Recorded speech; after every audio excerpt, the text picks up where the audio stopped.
di sebuah dahan. Selamat malam FGB and LOF sekalian.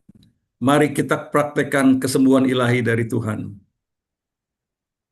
Eh, itu kata pembukaan. Di sini ada mentor saya, Pak Andreas Susetia. Saya masih hutang bakmi kepiting ini kalau ke Jakarta mesti ditraktir. Oke, sekarang putranya yang akan sharing tentang kesembuhan ilahi. Selamat datang Joshua Yohanes Susetia. Thank you Pak Adam, sorry Pak John yang sudah mengarrange semua. Ini adalah kalau saya boleh katakan minggu kesembuhan gitu ya.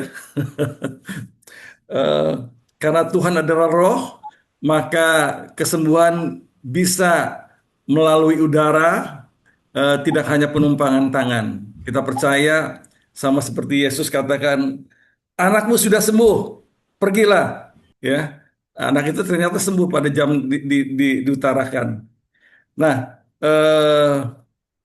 kita tentu akan diberkati dan di sini juga ada Wakil Direktur Doa Nasional Pak Ayung, seseorang yang sudah mempraktekkan doa kesembuhan dalam berbagai area pelayanan. Ya, Ko Ayung, selamat sore juga. Terima kasih juga untuk Sandy sebagai host. Ya, Sandy juga seorang pengajar.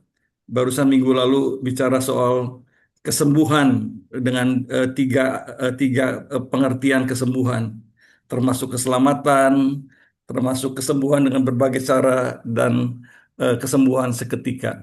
Oke. Eh, saya ingin bacakan dulu dari Matius 10 ayat 7 dan 8. Ini adalah kata perintah dari Tuhan Yesus ya.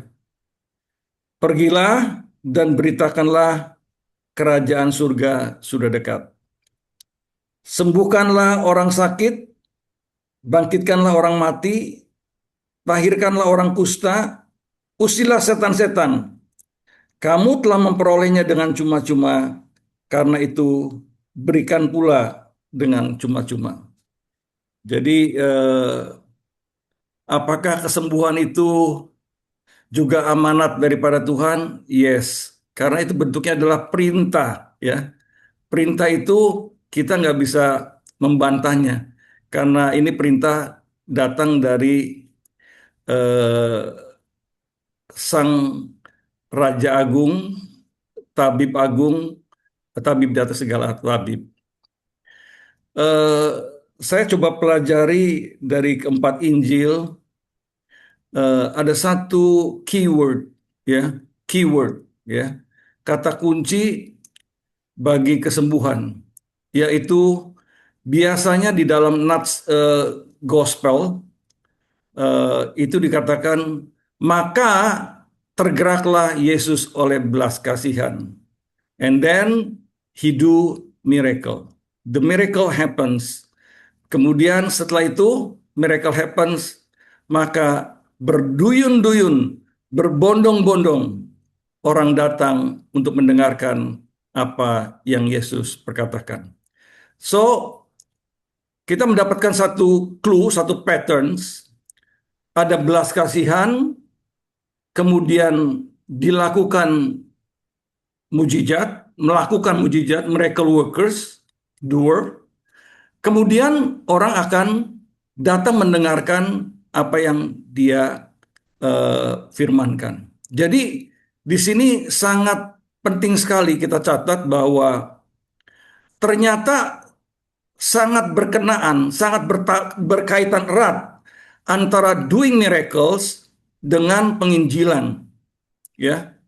Karena do thing first, people see first, lihat dulu, then trust, dan kemudian mereka akan dengarkan apa yang kita perkatakan. Jadi when we did something good, people akan melihat our goodness, and then kalau itu betul-betul total healing, mereka akan percaya kepada Tuhan. Dan di periode awal kekristenan, khususnya kalau kita lihat di kisah para rasul, maka ini berbicara tentang sign and wonders, ya. Orang-orang biasa melakukan pekerjaan yang luar biasa karena Roh Kudus, dan Alkitab menambah Alkitab kita baca di kisah para rasul itu, maka firman Tuhan diberitakan, mujizat terjadi, dan banyak orang datang kepada Kristus karena itu, ya. Jadi sekali lagi sangat penting sekali eh, kesembuhan ini adalah perintah langsung daripada Tuhan, dan eh, kesembuhan ini adalah mandat daripada Tuhan. Tentu di atas kesembuhan fisik, kesembuhan secara spiritual itu adalah yang terutama, ya. Keselamatan itu adalah yang terutama.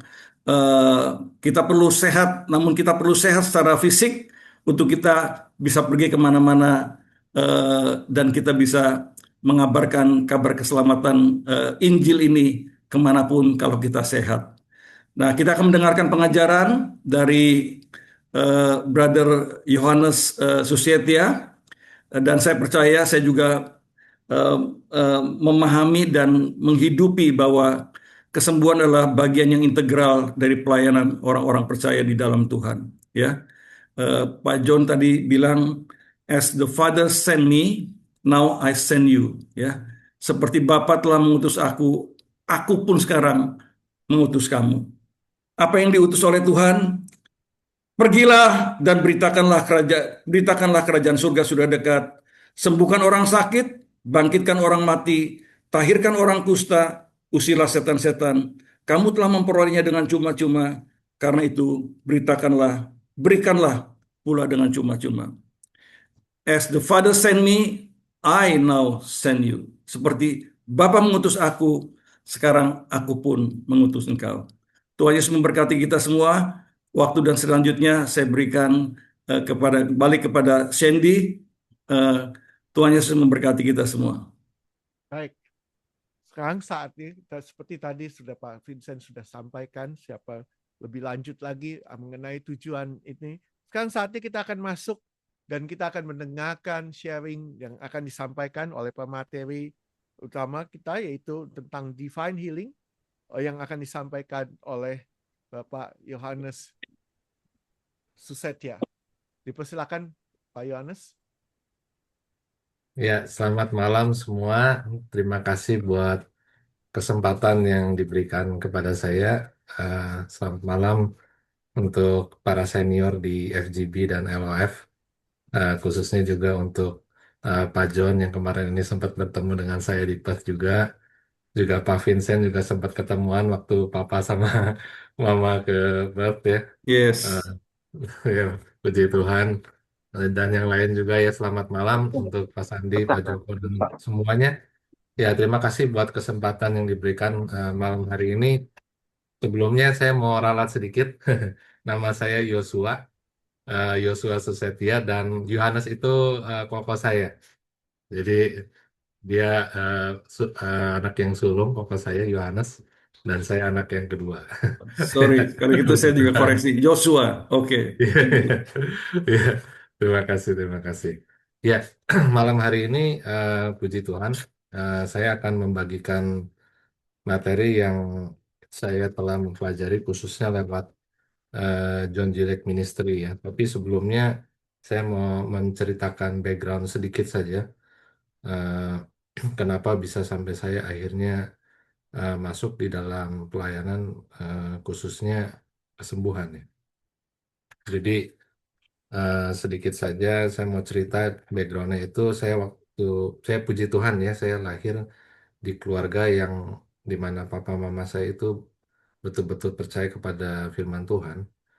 Jadi ini semua saya mau berikan hanya untuk kemuliaan bagi Tuhan sebelum saya mulai ya. Jadi nggak ada satu orang pun yang ditinggikan, hanya nama Yesus yang ditinggikan. Cuman ini sebagai bagian saja, jadi saya mau bersaksi sedikit. Eh, Waktu kita masih kecil itu saya sering melihat bagaimana Tuhan mendemonstrasikan kuasanya. karena waktu itu pas mungkin keadaan kita lagi agak susah ya waktu masa kecil ya, sehingga akhirnya untuk mungkin pergi ke dokter itu agak susah. Tetapi kita hanya percaya kepada firman Tuhan, papa mama saya, ya mereka percaya apa yang dikatakan di firman Tuhan. Firman Tuhan berkata di Markus 16 ayat 17 ke 18 dikatakan tanda-tanda ini menyertai orang yang percaya. Mereka akan mengusir setan dalam namaku, dan kalau terus dibaca sampai ayat yang terakhir dikatakan mereka menumpangkan tangan ke atas orang sakit dan orang itu sembuh. Nah, di situ berkali-kali akhirnya kita melihat bagaimana dahsyatnya kuasa Tuhan. Bagaimana firman Tuhan itu begitu luar biasanya ya. Dan Tuhan itu setia kepada firman-Nya. Sehingga apa yang Dia firmankan, yang tertulis di Alkitab itu kejadian. Dan bukan hanya sekali dua kali ya, berkali-kali sampai akhirnya saya mulai melihat waktu saya remaja ya, naik ke remaja itu saya mulai melihat apa yang sebenarnya terjadi ya, di mana akhirnya bukan hanya itu saja, seringkali kita melihat eh, orang yang dirasuk setan dibawa ke rumah, manifestasi dan Tuhan melepaskan ya berkali-kali, dan itu membuat suatu impact yang sangat luar biasa di dalam hidup saya. Di situ saya melihat Tuhan itu luar biasa ya. Dan satu lagi yang saya sangat teringat ya, yang saya nggak pernah lupa itu sebenarnya banyak. Jadi setiap kali papa mama pulang dari pelayanan tuh selalu cerita. Oh, kesaksian terjadi begini, terjadi begini. Oh, terjadi begini. Wah, saya bilang luar biasa nih dalam hati. Meskipun saya nggak ngomong secara ini ya, saya bilang wah ini luar biasa sekali ya. Tapi satu kali itu saya teringat waktu saya umur 13 tahun, saya nggak pernah lupa. Tiba-tiba ada tetangga kami di depan ketok-ketok pintu rumah. Nah, waktu itu ya kita di rumah ada pembantu, pembantu bukakan, langsung nanya, Pak Andreas ada di mana? Ada di rumah. Tolong secepatnya katanya, karena oma saya meninggal. Jadi mereka di depan tetangga rumah kami itu AURI semua, Angkatan Udara ya. Jadi otomatis mereka pasti sudah tahu bagaimana ngecek apa namanya kondisi fisik dan sebagaimana, pasti mereka sudah dilatih ya. Jadi ini cucunya datang ke rumah minta, akhirnya bapak saya turun dari atas, terus pergi ke tetangga di depan ya, dan di situ eh, cuman dalam waktu singkat orang ini yaitu omanya ya sudah meninggal, mungkin boleh dibilang mati lah istilahnya, itu 20 menit udah nggak nafas dan denyut jantungnya sudah hilang, badannya sudah dingin. Tapi saat itu saya cuma mendengar bagaimana kuasa Tuhan dinyatakan ya. Papa saya cuma menumpangkan tangan dan memerintahkan untuk kesadarannya kembali. Dan saat itu juga dalam waktu 10 menit hidup kembali. Jadi di situ saya melihat wah ini luar biasa gitu. Nah, singkat cerita waktu saya pergi ke Australia, saya itu waktu umur 17 tahun ya. Di situ saya memutuskan saya kepingin kenal ini Tuhan yang papa mama saya percaya ini gitu. Nah, mulai dari situ akhirnya saya mulai melihat bagaimana kuasa Tuhan itu begitu dahsyat gitu. Jadi mulai dari umur 17 itu waktu saya masuk, saat itu saya masuk ke Youth with Mission. Kalau di Indonesia mungkin Yayasan Wahana Anak Muda, yaitu training untuk menjadi misionaris-misionaris. Nah, saya masuk ke situ selama 6 bulan, dan semasa 6 bulan itu saya benar-benar bertekuk lutut di hadapan Tuhan. Saya bilang, saya kepingin kenal yang Papa saya kenal. Saya cuma bilang begitu. Kuasa yang apa namanya beroperasi di dalam hidup Papa Mama saya percaya itu bukan hanya untuk mereka, tetapi untuk setiap orang yang percaya. Nah, di situ saya mencari Tuhan dengan sungguh-sungguh sampai akhirnya saya melihat mulai dari awal ya, orang rekan saya juga nih, misionaris, kena bronkitis. Singkat cerita, eh, itu Tuhan begitu dinyatakan secara luar biasa, secara instan dia mengalami kesembuhan. Dan sejak saat itu sampai hari ini, puji Tuhan karena kasih karunia Tuhan, ini bukan karena kehebatan saya, nggak ada sama sekali ya, tapi karena grace, kasih karunia Tuhan. Itu yang membuat akhirnya saya melihat bagaimana kanker ya ditundukkan di dalam nama Tuhan Yesus Kristus, bukan hanya satu dua ya. Bahkan minggu kemarin ini kita melihat 2 orang yang sudah didiagnosa kanker.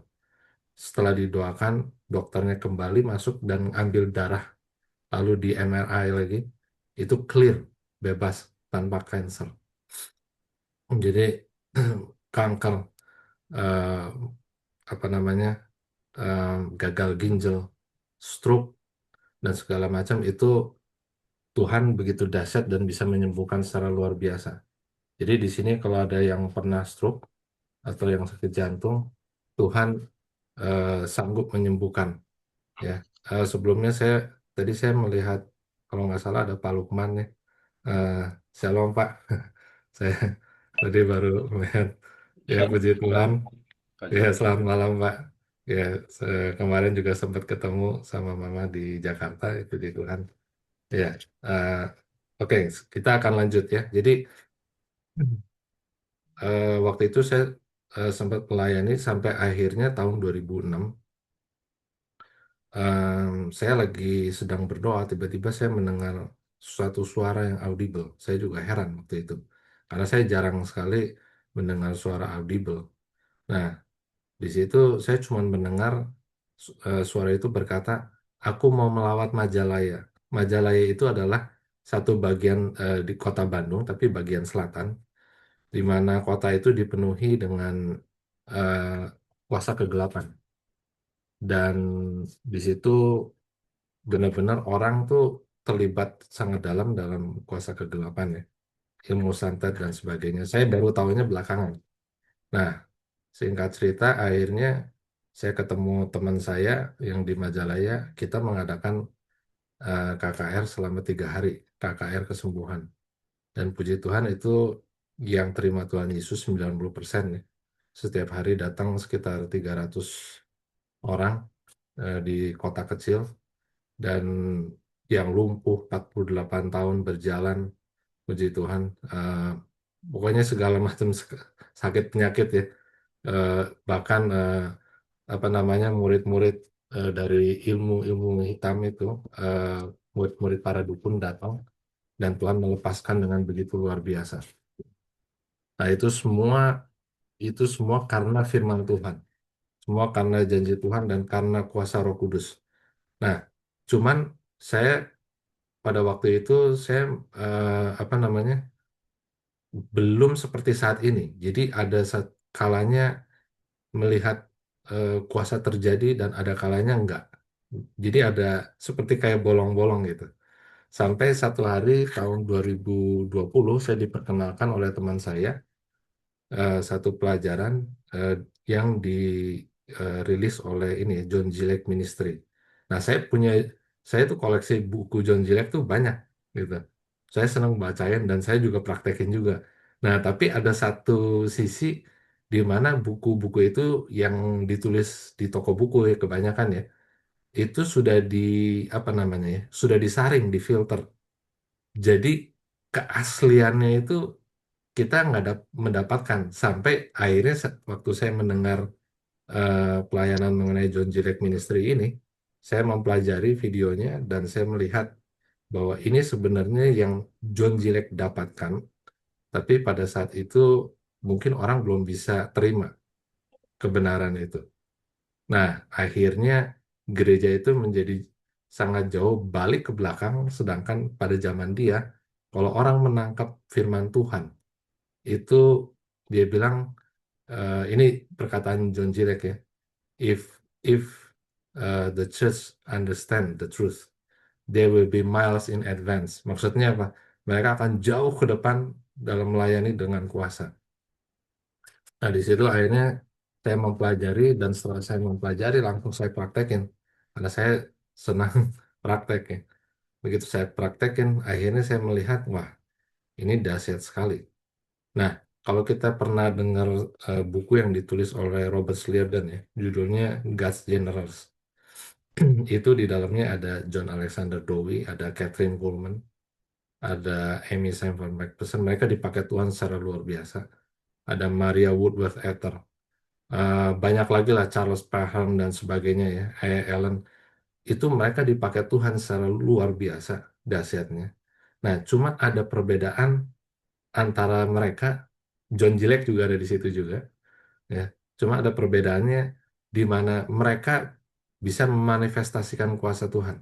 Nah, tapi si John Gillette ini perbedaannya, dia bisa mereproduksi orang, mereproduksi apa yang dia lakukan, dia ajarkan ke orang, dan hasilnya sama. Nah, ini yang saya tertarik, akhirnya saya pelajari. Nah, malam hari ini kita akan belajar dari pelajaran yang diberikan oleh eh, John G. Lake ya, atau John Graham Lake. Nah, sebenarnya kalau dilihat secara keseluruhan, eh, pelayanan John G. Lake ini boleh dibilang satu-satunya pelayanan yang successful di bidang kesembuhan, dan dia bisa ngajar mereproduksi orang untuk berjalan sama seperti dia. Kalau melihat sekilas ya bagaimana sekolah Alkitabnya John G. Lake ngajar ya, itu yang dahsyatnya adalah seperti ini. Kalau misalkan sekolah Alkitab di Indonesia atau di Australia ya, seringkali kelulusan mahasiswa itu didasarkan atas hasil tes pelajaran ya. Jadi belajar hermeneuticsnya segala macam, eskatologi, pokoknya semuanya lah. Ya, jadi mereka dites berhasil. Nah, sekolahnya John G. Lake nggak seperti itu. Bagaimana cara dia memberikan kelulusan kepada murid-muridnya? Murid-muridnya diutus pergi ke rumah sakit. Dan orang yang didoakan harus sembuh. Kalau orang didoakan nggak sembuh, dia nggak akan balik sampai orang itu sembuh. Baru balik dan mendapat kelulusan. Itu hebatnya. Jadi ada yang cuma dalam 2 hari didoakan langsung sembuh. Ada murid-murid yang lain sampai 3 bulan di situ, nggak berhenti sampai orangnya benar-benar mengalami kesembuhan. Nah, di sini saya lihat bagaimana dahsyatnya ini yang namanya persistence.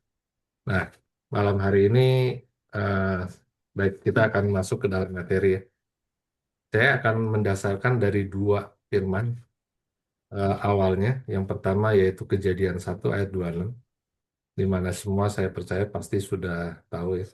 Dan yang kedua Yohanes 14 ayat 12. Saya akan bacakan Kejadian 1 ayat 26 ya. Eh, ini saya bacakan dari Indonesian Literal Translation, karena saya nggak punya yang biasa ya.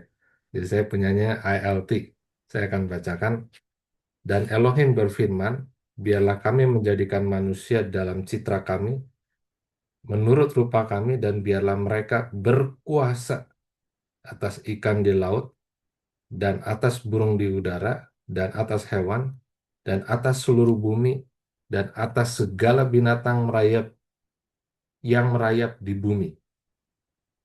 Maka ayat 27, Elohim menciptakan manusia dalam citranya, dan dalam citra Elohim dia telah menciptakannya laki-laki dan perempuan, dan dia menciptakan mereka. Di sini saya mau menekankan Kejadian 1 pasal yang ke-26. Waktu Tuhan menciptakan manusia, cuman ada satu mandat, nggak ada yang lain.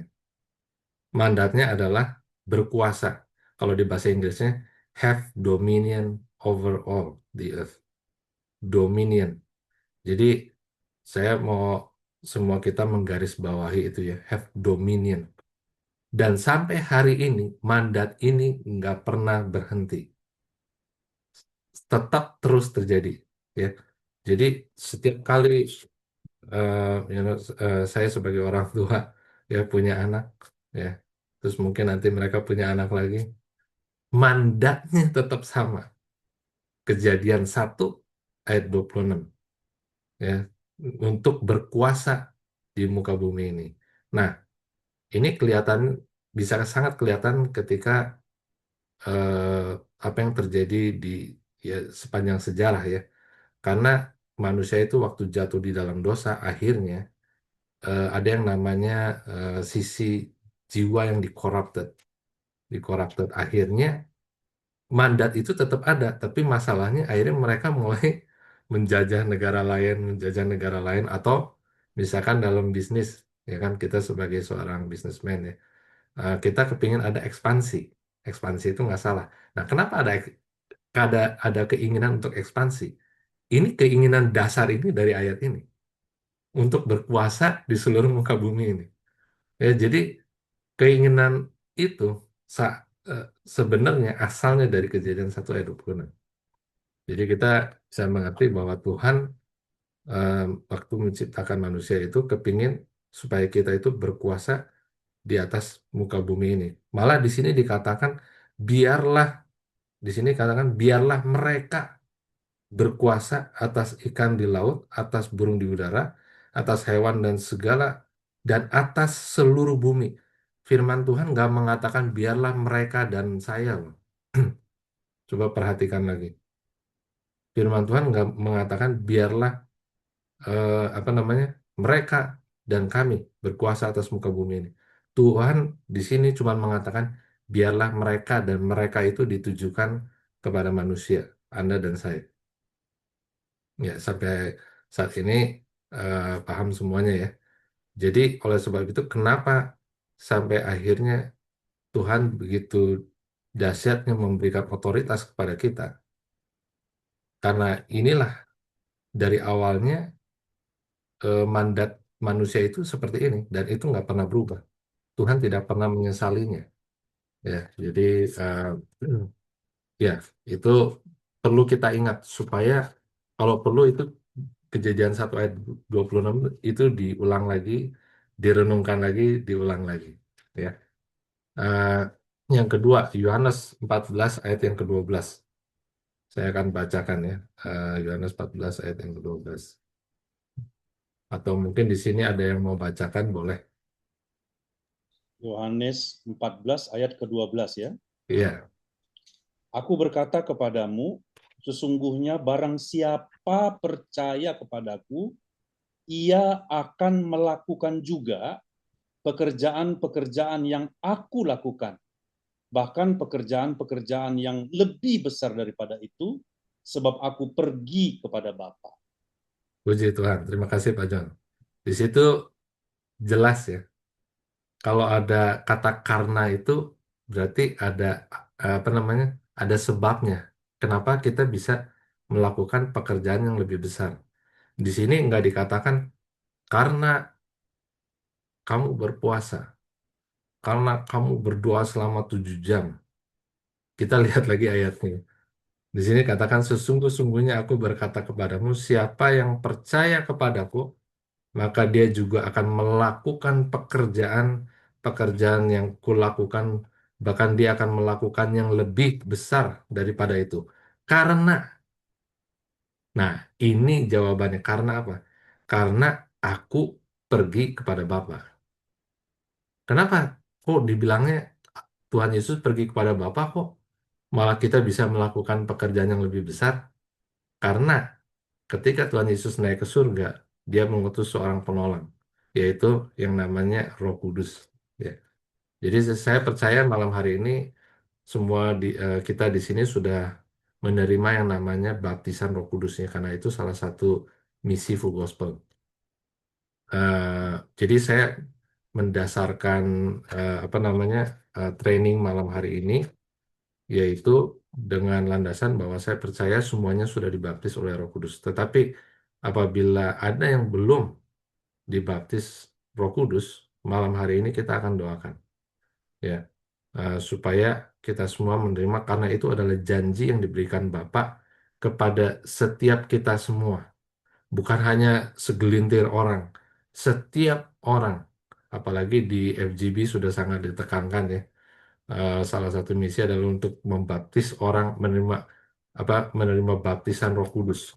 Jadi ini sangat penting sekali karena apa namanya Kisah Rasul 1 ayat 8 berkata bahwa kamu akan menerima kuasa kalau Roh Kudus turun ke atasmu. Nah, kuasa di situ itu pakai kata dunamis. Dunamis itu artinya ability to work miracles. Beda dengan Lukas pasal 10 ayat 19.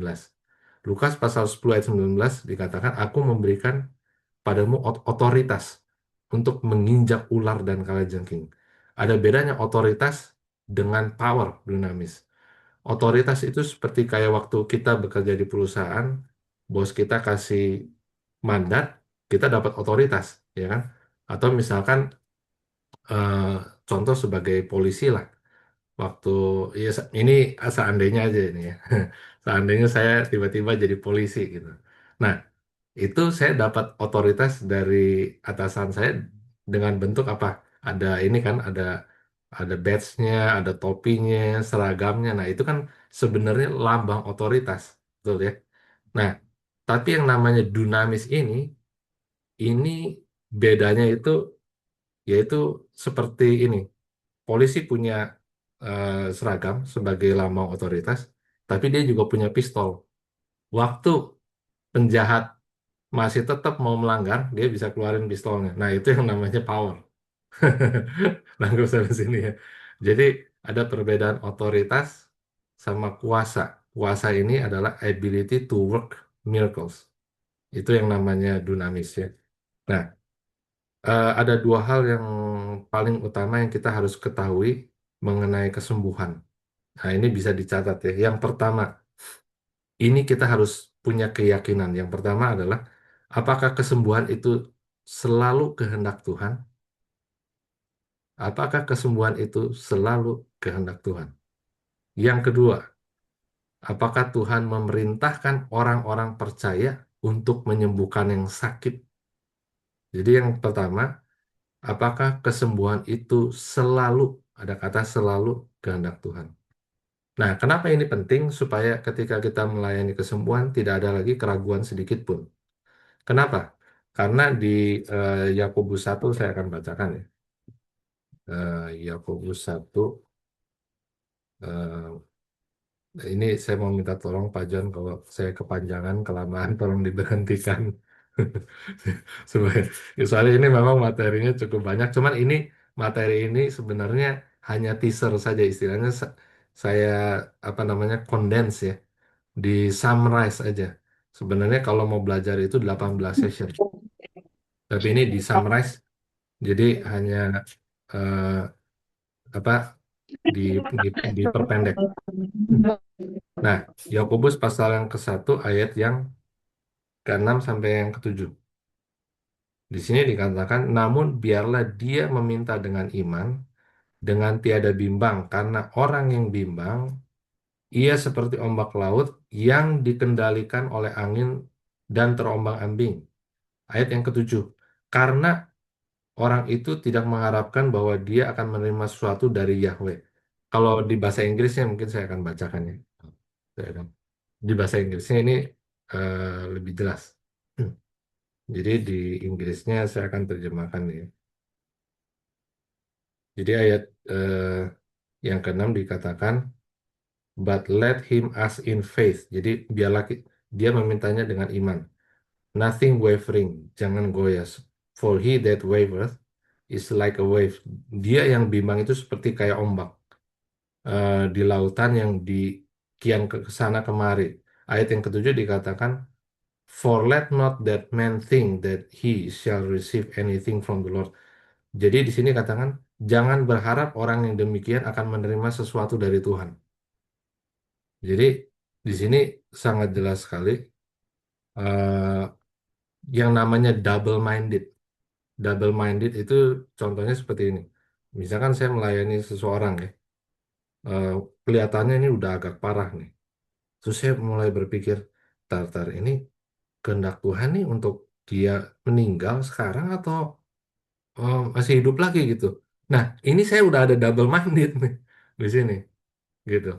Jadi Tuhan bilang di sini kalau yang udah double minded ini dia tidak akan menerima sesuatu apapun dari Tuhan. Nah, makanya perlu ditekankan lagi di pertanyaan yang pertama, apakah kesembuhan itu selalu kehendak Tuhan?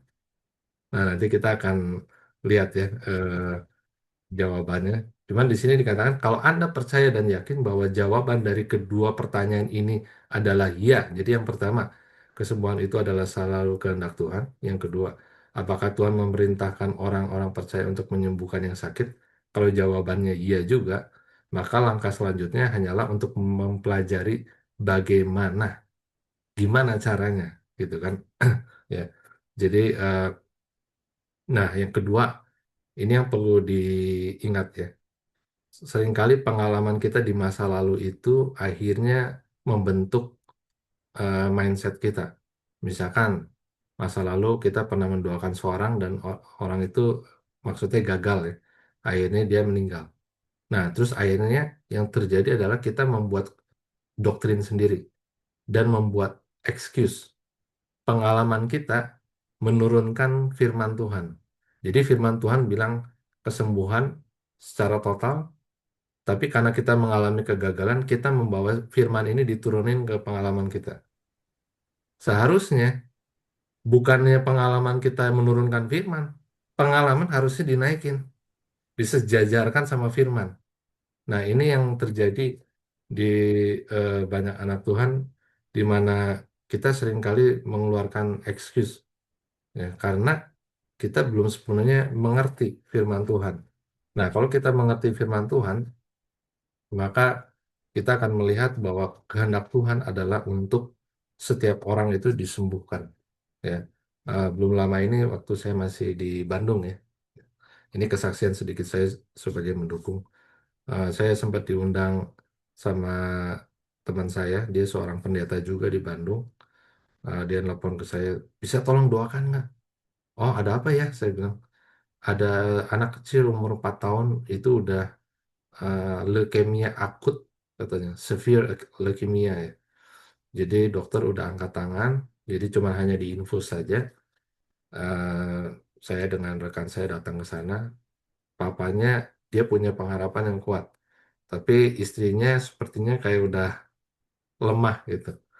Jadi akhirnya eh, kita datang, saya cuma bagikan apa yang Yesus sudah lakukan di atas kayu salib. Tuhan Yesus sudah melakukan apa, saya bahas dari Yesaya 53. Nah, ini hebatnya firman Tuhan. Mazmur 107 ayat 20 dikatakan bahwa disampaikannya firman-Nya dan disembuhkannya mereka, diluputkannya mereka dari lubang kubur. Jadi waktu kita memperkatakan firman, firman itu bertindak karena firman itu adalah Tuhan sendiri. Saya cuma memperkatakan firman Tuhan, saya bilang, lihat apa yang Tuhan Yesus sudah lakukan di atas kayu salib di dalam Yesaya 53 ayat 4 dan 5. Ya, saya baca lagi Mazmur 103, 1 Petrus 2 ayat 24. Saya kasih ke mereka. Dan sudah itu kita melayani juga cuma sebentar saja, nggak berjam-jam mendoakan gitu. Cuma hanya sebentar memerintahkan sakit penyakit untuk keluar dari badan. Kita pulang, baru juga pulang, belum belum saya sampai rumah.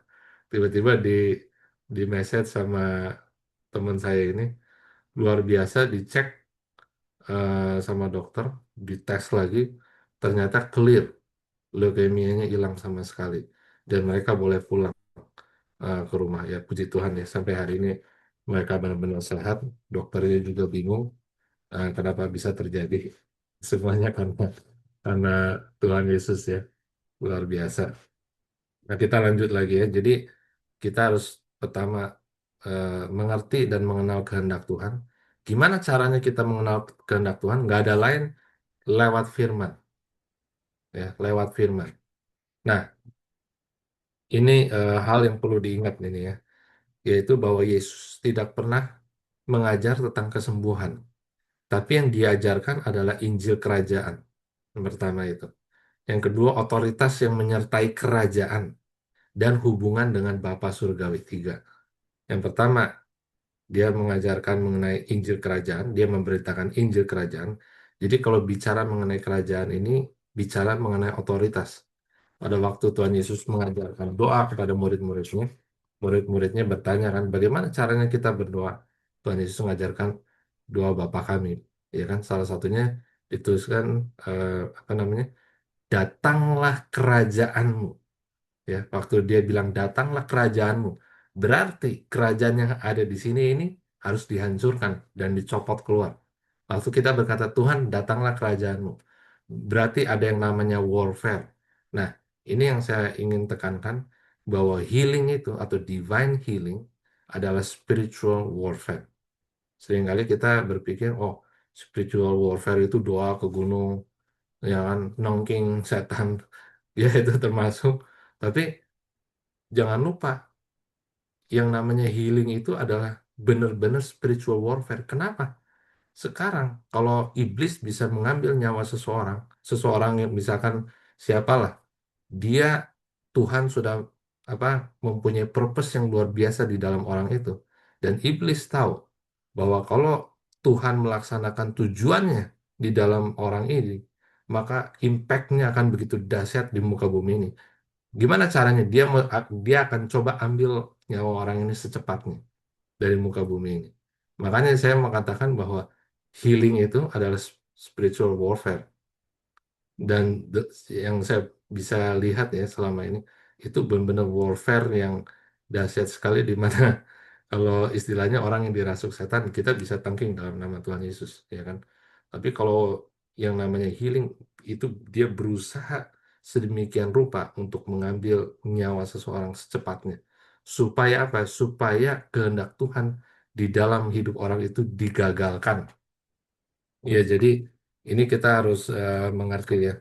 Nah, jadi yang pertama Injil kerajaan, yang kedua otoritas yang menyertai kerajaan, yang ketiga hubungan dengan Bapa.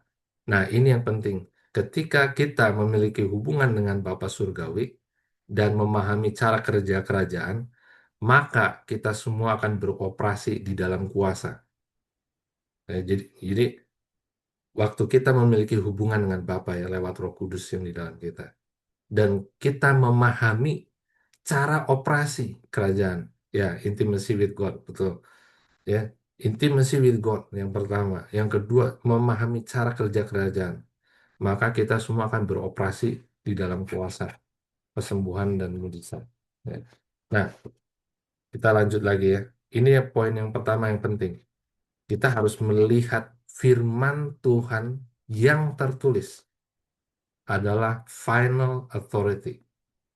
Firman Tuhan yang tertulis adalah final authority, otoritas final, otoritas final. Seringkali kita melihat apalagi yang apa ya namanya, eh, boleh dibilang karismatik lah ya. Seringkali kita lebih eh, menekankan vision, ya kan, mendengar suara Tuhan, dan itu nggak salah. Tapi ini yang menjadi final. Firman Tuhan yang tertulis adalah final. Kalau kita baca mulai dari Matius 7 waktu Tuhan Yesus berkata, eh, orang yang mendengar firman dan melakukannya, ya kan? Nah, kata firman itu bukan rema. Di situ ditulisnya logos. Yang satu lagi Yohanes 1 ayat 1, pada mulanya adalah firman. Kalau dibaca apa namanya? Interlinear Bible ya. Jadi ada ada Inggrisnya dan ada Greeknya. Itu tulisannya logos. Namanya Tuhan di Wahyu pasal yang ke-19 kalau nggak salah. Disebutnya His name is the Word of God. Kata the Word of God di situ, logos. Jadi 90% yang ditulis mengenai firman di Perjanjian Baru itu adalah logos. Nah, ini yang luar biasa. Ya, ini yang sebenarnya dahsyat sekali. Bahkan di kitab Petrus, saya lupa 1 Petrus atau 2 Petrus, dikatakan ditulis di situ, kita mendengar, dia bilang kita mendengar suara dari surga yang mengatakan bahwa ya Tuhan Yesus adalah anak yang dikasihi kan. Tapi dia bilang we have a more sure word of God. Apa yang dia maksud more sure word of God? Itu firman yang tertulis. Firman yang tertulis ini kita harus melihatnya seperti kalau di dalam dunia bisnis itu adalah kontrak. Mungkin Pak John sangat mengerti sekali ya di bidang hukum ya. Ini kalau orang di bidang hukum ya, itu sangat mengerti sekali kalau udah ada hitam di atas putih, itu udah kuat, udah nggak bisa digoyahkan. Nah, kita harus melihatnya begini, ini hitam di atas putih. Apa yang ditulis di sini, ini hitam di atas putih. Itu udah nggak bisa digoyahkan oleh siapapun, ya. Bahkan firman Tuhan berkata di Mazmur pasal yang 119 ayat 89. Saya akan bacakan di sini ya. Mazmur 119 ayat 89. Selama-lamanya ya Tuhan firman-Mu menetap di surga. Ini New King James Version ya, saya terjemahkan. Kalau di TB-nya, untuk selama-lamanya ya Tuhan firman-Mu tetap teguh di surga. Ya, firman-Mu menetap forever settled in heaven. Nah, kata settled in heaven itu artinya dalam bahasa Ibrani-nya itu natsab. Natsab itu artinya berdiam, berdiri kokoh, ada batasan di mana kedua belah pihak tidak bisa keluar, termasuk Tuhan. Termasuk Tuhan. Ya ini yang seringkali orang, wah, kok termasuk Tuhan? Iya betul. Sekarang kalau misalkan Tuhan bisa melawan firman yang tertulis, kita boleh nggak percaya sama firman yang tertulis. Betul nggak? Ya. Kalau Tuhan bertindak nggak sesuai sama firman yang tertulis, berarti kita boleh diberikan kesempatan untuk tidak mempercayai firman yang tertulis. Nah, firman Tuhan bilang di Yakobus itu eh, apa itu kalau di bahasa Inggrisnya dia bilang without shadow of turning. Artinya apa? Tuhan itu nggak ada sedikit pun bayangan untuk dia berpindah dari omongannya dia. Kalau firman Tuhan udah ngomong A, hasilnya adalah A, nggak ada B. Nah, kita harus sampai punya keyakinan seperti itu.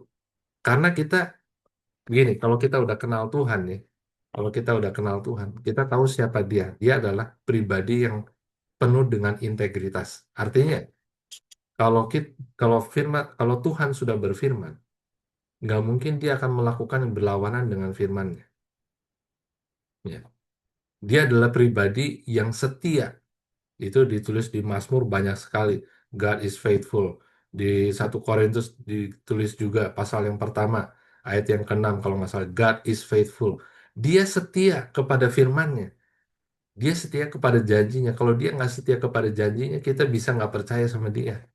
Ya, tapi karena dia setia pada janjinya, maka kita bisa mempercayai apa yang ditulis di Alkitab itu.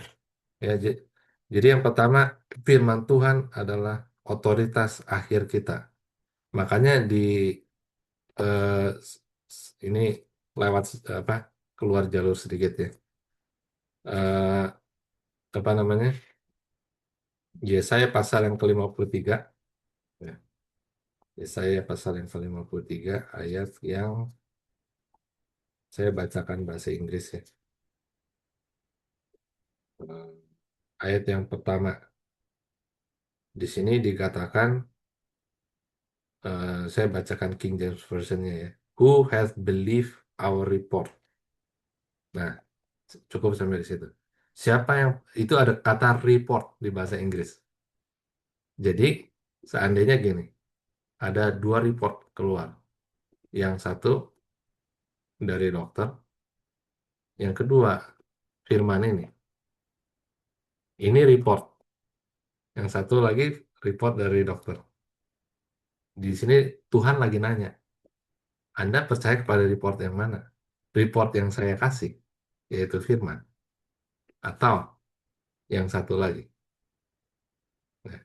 Nah, ini yang apa namanya kita perlu pahami ya. Kita lanjut lagi. Yang kedua, firman Tuhan tidak pernah berhenti bekerja.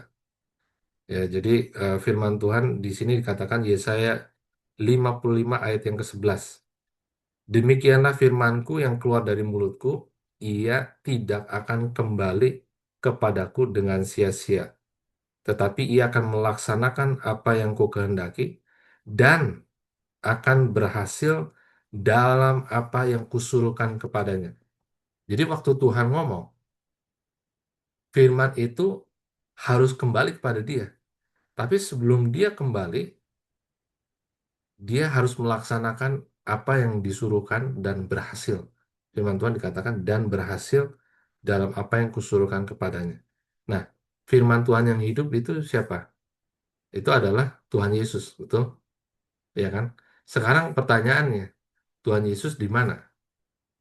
Dia sudah kembali kepada Bapa di surga, betul? Kan ada kita merayakan kenaikan Tuhan Yesus. Berarti ada yang dia sudah selesaikan yang berhasil. Nah, kita perlu tahu apa itu. Apa yang dia sudah selesaikan, ya. Nah, itu kita akan lanjut ya. Jadi firman Tuhan yaitu Yesus akan kembali kepada Bapa. Tapi sebelum dia kembali kepada Bapa, dia harus menyelesaikan dulu pekerjaannya di sini. Nah, sekarang Tuhan Yesus sudah balik kepada Bapa, berarti hal yang harus diselesaikan oleh firman sudah diselesaikan. Ya. Nah, kita lihat, makanya di sini saya mau katakan begini. Yang namanya kesembuhan itu bukan seperti kayak kita berdoa, terus Tuhan ada switch di surga, dia pencet. Ya. Eh, tadi ayatnya, ayatnya Yesaya pasal yang ke-55 ayat yang ke-11. Yesaya 55 ayat yang ke-11. Nah, seringkali kita melihat kesembuhan itu seperti kayak akan datang. Misalkan kita lagi sakit nih. Oh, saya percaya Tuhan akan menyembuhkan saya. Saya percaya apa nanti satu hari nanti saya akan melihat kesembuhan. Bukan seperti itu. Kesembuhan itu telah terjadi. Ini harus kita pahami. Jadi seringkali kita berpikir, oh kalau kalau mau apa mendapatkan kesembuhan kita berdoa. Nanti waktu kita berdoa di atas, doa kita nyampe, Tuhan dengar, oke, dia pencet tombol, cuk, kesembuhan turun. Syuk. Nggak seperti itu. Kesembuhan itu waktu Tuhan Yesus mati di atas kayu salib, saat itu juga dia sudah berikan semuanya. Jadi bukan akan kesembuhan, telah, makanya di 1 Petrus 2 ayat 24 dikatakan oleh bilur-bilurnya kamu telah sembuh. Ada kata telah. Sudah disembuhkan. Nah, yang terjadi adalah tinggal kitanya untuk kita menerimanya, menerima kesembuhan itu. Nah, ini kita lewat dulu. Nah, sekarang saya mau masuk bagian alasan mengapa Tuhan Yesus menyembuhkan. Tadi Pak Vincent sudah menjabarkan dengan sangat bagus sekali ya di awal.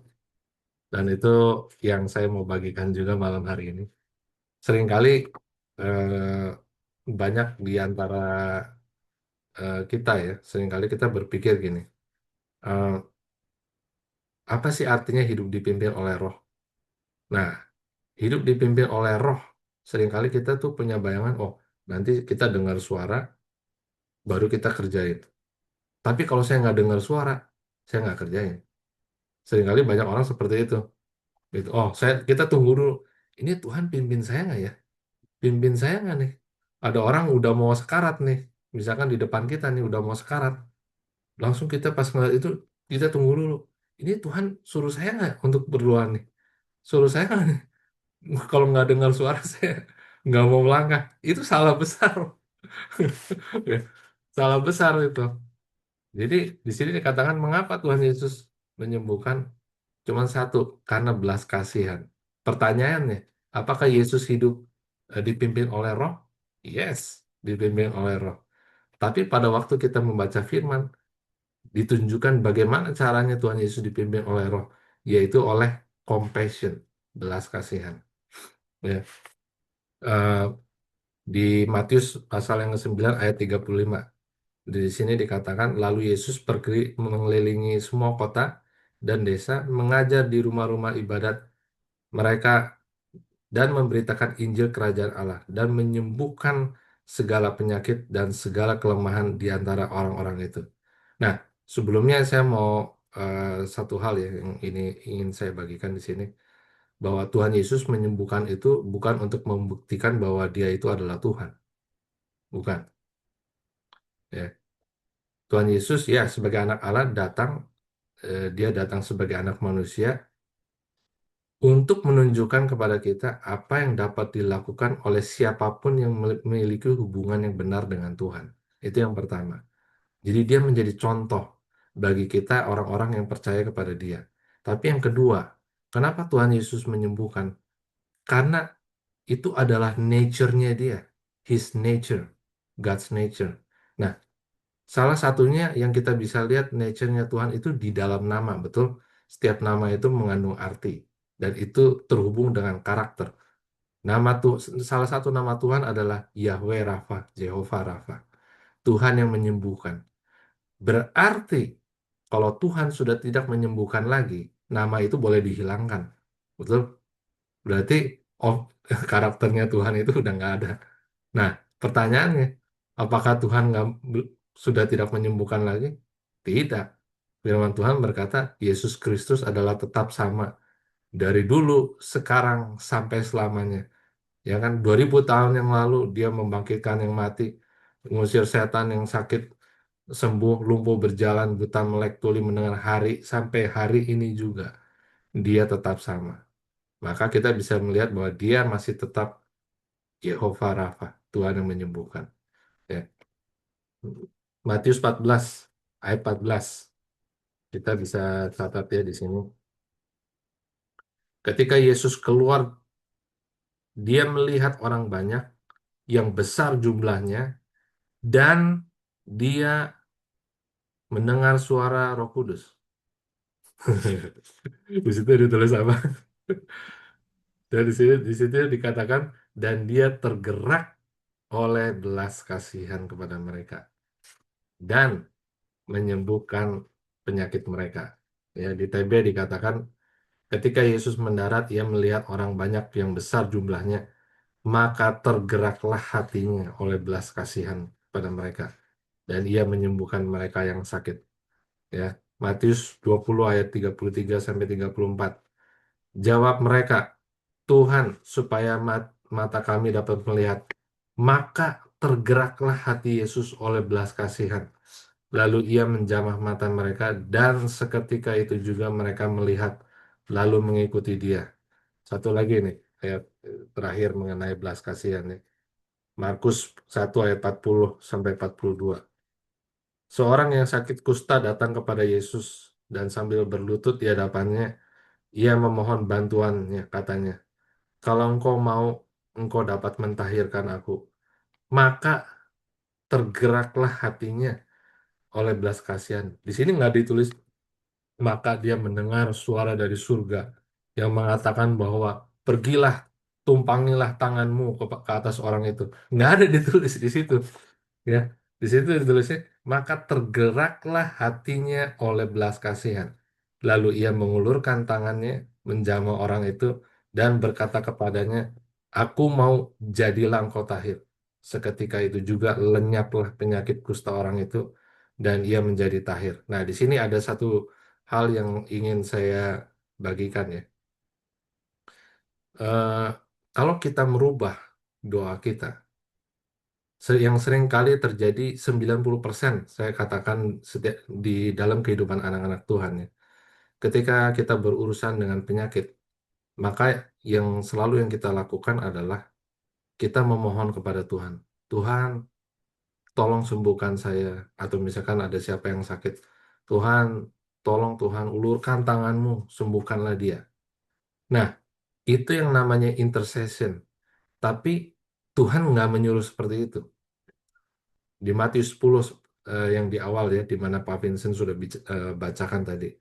Waktu Tuhan Yesus menyuruh murid-muridnya, Tuhan Yesus nggak pernah berkata, pergilah ke kota itu, beritakanlah Injil, dan berdoalah kepada aku supaya aku datang dan menyembuhkan mereka. Nggak seperti itu. Ya. Tuhan Yesus berkata kepada murid-muridnya, sembuhkanlah yang sakit, usirlah setan-setan, bangkitkanlah orang mati. Nah, di sini yang kita belajar apa? Yaitu pada waktu kita ketemu dengan penyakit atau orang yang menderita dalam kesakitan, tugas kita adalah untuk memerintahkan, berkata kepada penyakit itu apa yang kita mau supaya orang itu sembuh, misalkan. Kita katakan penyakit, aku perintahkan kau keluar dari tubuhmu. Ya, eh, ini akan kita bahas di yang selanjutnya ya. Cuman saya mau bagikan sedikit dulu. Seringkali kita salah berdoa. Nah, ada satu hamba Tuhan, mungkin pernah dengar ya, namanya T.L. Osborne. T.L. Osborne. Nah, dia berkata itu mungkin kalau yang pernah baca ya, dahsyat sekali dipakai Tuhan. Bahkan pernah datang ke tempat kelahiran papa saya nih di di Jawa Tengah ya. Dan di situ terjadi banyak sekali mujizat yang buta, melek, lumpuh berjalan dan sebagainya. Itu dia keliling ke 79 negara yang bukan Kristen. Dan ketika dia berkhotbah eh, melayani yang sakit itu ribuan orang disembuhkan seketika juga ya. Nah, dia mengatakan seperti ini. Di dalam bahasa Inggris dia katakan gini, do not ask God to do what he has already done. Jangan meminta kepada Tuhan untuk melakukan yang dia sudah lakukan. Yang pertama. Yang kedua, do not ask God to do what he tells you to do. Jangan meminta kepada Tuhan untuk melakukan yang dia suruh kamu lakukan. Tuhan suruh kita, orang percaya, untuk menyembuhkan yang sakit. Kita malah berdoa minta lagi ke Tuhan. Jadi Tuhan suruh ke kita, kita balikin ke dia. Tuhan, tolong sembuhkanlah yang sakit. Tuhan nyuruh kita, sembuhkanlah yang sakit. Kita balikin lagi, Tuhan, tolong sembuhkan yang sakit. Tangkap ya di sini. Jadi, jadi ini lempar-lemparan terus.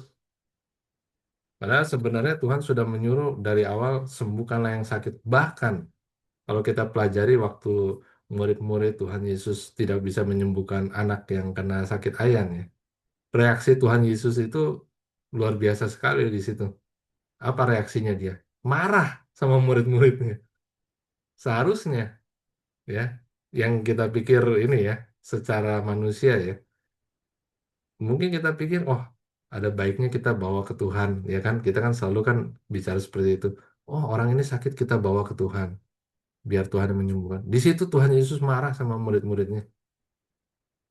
Ya, jadi kita melihat bahwa Tuhan kepingin setiap orang percaya untuk menyembuhkan yang sakit. Itu tugas, itu adalah perintah, nggak bisa diganggu gugat lagi. Ya, kita lanjut ya. Nah, ini eh, menyembuhkan seperti Yesus. Jadi kita dipanggil untuk menjadi seperti Yesus, baik di dalam karakter, ya, di dalam kekudusan, itu sudah pasti, tetapi juga di dalam bagaimana cara dia melayani. Ya, kalau kita melihat cara Tuhan Yesus melayani, waktu dia mengabarkan Injil, dia tidak hanya mengabarkan Injil, tapi dia mendemonstrasikan dengan kuasa. Maka di 1 Korintus, eh, saya bacakan ya, 1 Korintus pasal yang kedua, Paulus juga mengatakan yang sama. Di sini, sebentar saya akan bacakan. 1 Korintus 2 ayat yang 4. Ini Paulus nih di sini katakan, dan perkataanku maupun pemberitaanku bukan dengan kata-kata hikmat manusia yang meyakinkan, melainkan dengan pembuktian roh dan kuasa, supaya imanmu tidak berada dalam hikmat manusia, melainkan dalam kuasa Elohim. Jadi melakukan bukan hanya dengan kata-kata, karena firman Tuhan berkata, the kingdom of God is not in words, but in power. Ya, kerajaan Allah bukan terdiri dari kata-kata, tapi dari kuasa. Yang namanya aja kerajaan, ya kan? Konsep kerajaan ini kita perlu nangkep gitu. Yang namanya kerajaan, waktu raja berkata-kata, semuanya harus tunduk. dan harus mengikuti perintahnya. Nah, firman Tuhan kan di Wahyu pasal yang ke-1 ayat yang ke-6 kalau nggak salah ya. Tuhan menjadikan kita raja dan imam. Ya kan? Berarti kita mempunyai otoritas sebagai raja. Dan Tuhan Yesus adalah raja di atas segala raja. Nah, raja di atas segala raja, raja-rajanya ini siapa? Ya kita orang yang percaya di muka bumi ini. Kita adalah raja-raja kecil di sini yang memerintah di muka bumi ini. Ya. Nah, ini jadi waktu kita melayani, kita harus melayani seperti Tuhan Yesus melayani. Ya. Kita dipanggil untuk bertumbuh menjadi serupa dengan Kristus dalam segala hal, termasuk dalam melayani kesembuhan. Matius 10 ayat 24 sampai 25. Seorang murid tidak lebih daripada gurunya, atau seorang hamba daripada tuannya. Cukuplah bagi seorang murid jika ia menjadi sama seperti gurunya, dan bagi seorang hamba jika ia menjadi sama seperti tuannya. Ada kata sama, jadi nggak beda, sama. Nah, saya bacakan 1 Yohanes 4 ayat yang ke-17.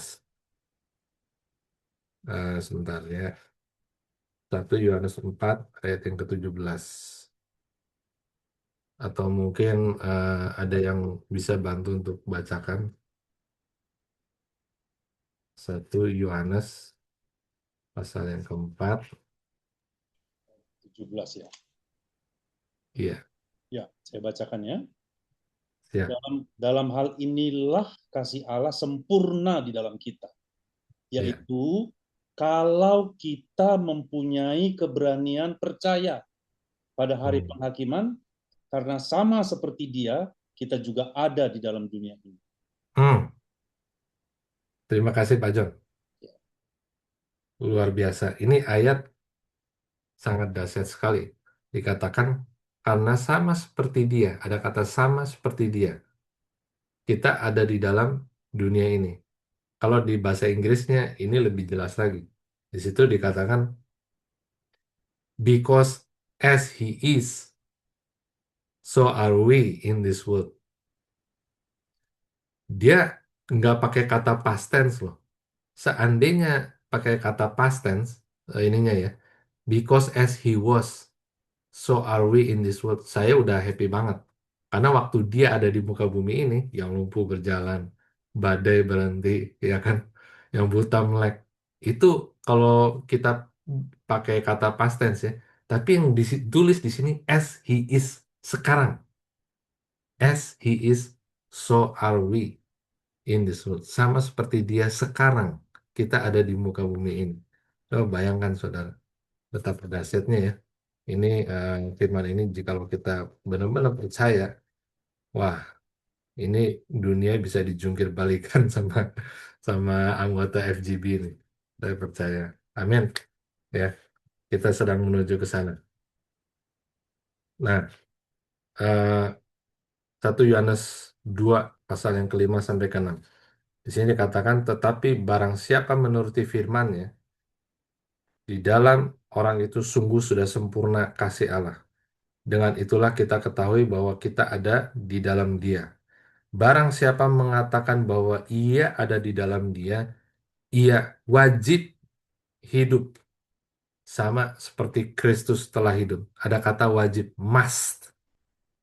Jadi bukan hanya apa namanya? Oh, kita bisa milih pick and choose. Mana yang kita mau lakukan, mana yang kita nggak mau lakukan. Kita nggak bisa pick and choose begitu saja. Firman Tuhan harus kita lakukan. Di sini katakan, barang siapa mengatakan bahwa ia ada di dalam Dia. Jadi kalau kita mengatakan, oh, saya percaya saya ada di dalam Kristus, berarti kata selanjutnya, ia wajib hidup sama seperti Kristus telah hidup. Bagaimana Tuhan Yesus hidup? Waktu dia berjalan, tiba-tiba ketemu orang sakit kusta datang, dia sembuhkan, ya kan? Dia membagikan makanan, dia memberikan kasih. Ya, waktu ketemu orang yang dirasuk setan di Gadara, di mana orang ketakutan datang menghampiri area itu, dia malah datang. Ya, seringkali anak-anak Tuhan takut begitu ada yang dirasuk setan. Sorry, sorry, sorry, jangan saya deh. Saya pernah juga minta teman saya Itu ada yang itu saya bilang ada yang itu minta didoain dilepasin. Dia pernah ikutan perdukunan New Age. Wah, jangan saya deh. Itu saya belum belum segitu levelnya. Waduh, saya bilang gimana sih? Nggak ngerti firman. Saya bilang ini firman jelas banget kok. Maksudnya apa ya? Kenapa kita begitu takut sama dia, sama setan? Sedangkan setan itu takut sekali sama kita. Betul, saudara. Ya, kalau kita lihat di Efesus pasal yang kedua ya, itu dikatakan bahwa kita itu didudukan bersama dengan Kristus di surga. Nah, di Efesus satunya, posisinya Tuhan Yesus itu di mana? Di situ dikatakan dia didudukan lebih tinggi, jauh, dikatakan jauh lebih tinggi dari penguasa, dari penghulu di dunia ini, dari kuasa kegelapan dan roh-roh jahat. Jadi Tuhan Yesus didudukan sangat jauh di atas segala penguasa-penguasa ini, dan kita didudukan di dalam Dia kalau bahasa Inggrisnya. We are seated in heavenly places in Christ, ada kata in-nya, di dalam Dia. Nah, kita ada di dalam Dia. Lalu waktu kita mengerti ini, kenapa kita harus takut sama sama setan? Ya kan? Seharusnya waktu kita datang, setan-setan harusnya pergi. Kenapa? Karena dia tahu, oh ini ada anak penguasa alam semesta, ya kan? Ya, kita ini anak-anak Tuhan. Seringkali kita pakai anak apa kata anak Tuhan, frase anak Tuhan itu cuman sebagai pengganti kata Kristen. Oh, si itu anak Tuhan. Artinya si itu orang Kristen. Oh, si itu anak Tuhan juga loh. Artinya sih itu orang Kristen, tapi lupa arti yang sesungguhnya ini apa? Anak Tuhan. Bayangkan kalau kita mengerti dengan benar-benar ya, itu luar biasa. Kemarin ini kesaksian sedikit. Satu kali, kalau nggak salah 2 bulan yang lalu, itu saya sempat mendapatkan kabar bahwa akan ada siklon cukup besar. Jadi dia datang dari Sydney, terus mengarah ke Western Australia. Nah, saya tahunya agak telat. Nah, di rumah tiba-tiba ngedenger, saya lagi ini ngedenger yang lain pada ngobrol. Wah, bakal ada cyclone besok.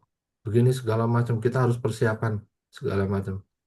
Begitu saya dengar itu, saya cuman masuk mobil, saya keluar garasi. Di mobil saya tunjuk awannya. Saya bilang, dengar ya dalam nama Tuhan Yesus. Tidak akan ada badai masuk ke Perth. Bahkan di perbatasan Western Australia, semua badai akan di-solve di situ. Apa yang terjadi, saudara? Itu benar-benar kesaksian yang luar biasa. Saya ngelihat di berita nih, begitu badainya menyentuh perbatasan antara Australia Utara dan Western Australia, itu langsung lenyap dan tidak ada badai sama sekali. Ya, puji Tuhan. Dan itu kuasa yang dimiliki oleh setiap anak-anak Tuhan. Cuman masalahnya kita menyadari atau enggak. Kita lanjut. Nah, di sini ada poin yang 2 hal ya yang perlu kita ketahui. Jadi yang pertama, apakah kesembuhan itu selalu kehendak Tuhan seperti yang tadi? Apakah Tuhan, yang kedua, apakah Tuhan memerintahkan orang-orang percaya untuk menyembuhkan orang sakit? Jawaban kedua ini kita bisa jawab lewat firman Tuhan Yesaya 53 ayat 4 dan 5, itu adalah mutlak bahwa kesembuhan adalah kehendak Tuhan. Yohanes 10 ayat 10 dikatakan bahwa Yesus pencuri datang untuk mencuri, membunuh dan membinasakan. Nah, penyakit itu kan salah satunya penyebab awal terjadinya kematian, betul ya? Jadi itu termasuk di situ. Mencuri kesehatan, membunuh dan membinasakan. Tapi Tuhan Yesus katakan, tapi aku datang supaya kamu memperoleh hidup dan memperolehnya dalam segala kelimpahan.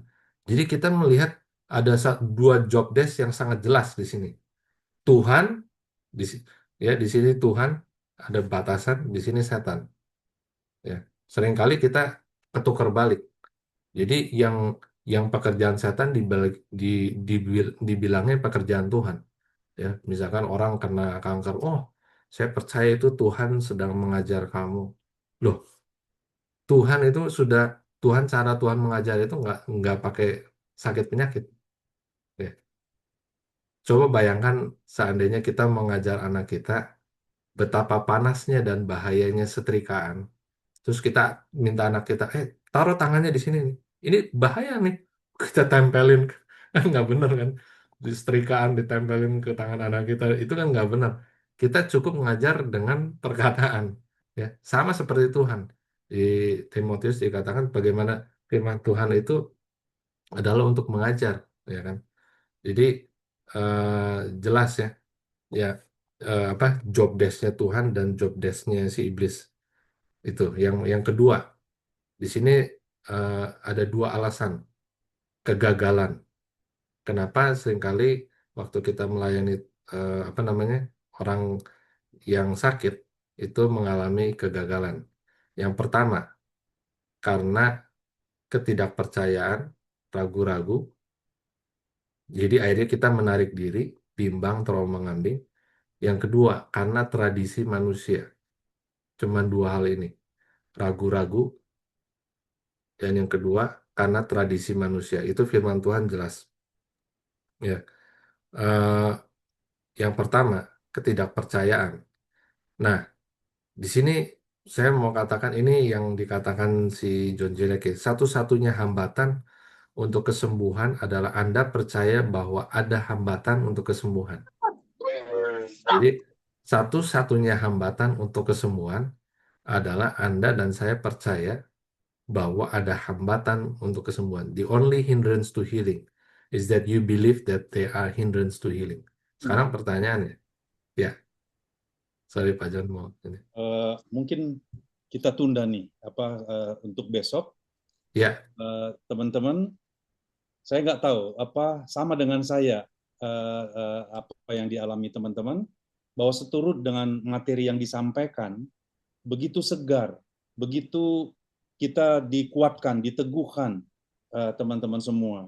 Jadi saya bukan merasa ya, meyakini bahwa ini adalah hari-hari di mana apa yang sudah dinubuatkan, lalu dilihat, lalu diwahyukan mengenai kegerakan kaum awam, itu benar-benar terjadi di hari-hari ini. Jadi kita ada 7 hari, teman-teman. Bila perlu nanti kalau setuju diperpanjang, kita perpanjang. Karena materi ini, teman-teman, tadi komentar teman-teman sangat luar biasa ya, bahwa ini bagus. Jadi teaching and trainingnya nyambung gitu ya, teman-teman sekalian. Jadi saya tahu ada beberapa orang yang hadir.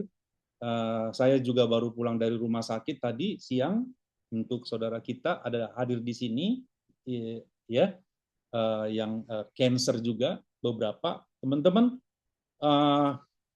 Tadi jelas sekali yang disampaikan Pak Yosua bahwa ada report dokter, lalu ada report daripada firman Tuhan. Mana yang mau kita percaya? Persis itu yang tadi saya juga sampaikan di rumah sakit, teman-teman.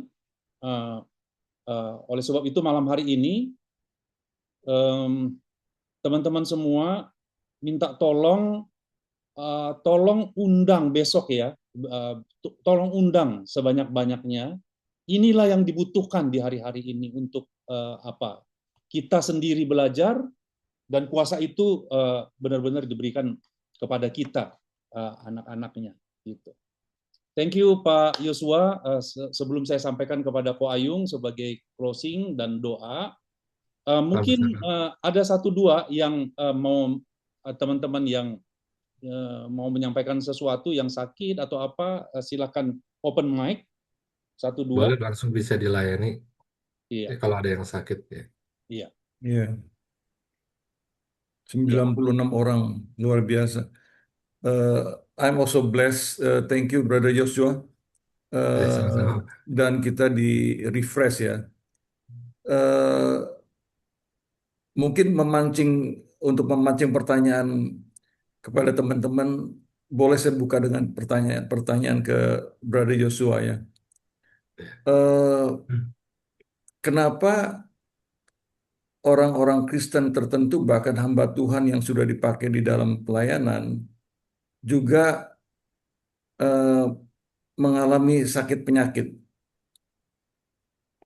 Ya, pertanyaan yang bagus Pak.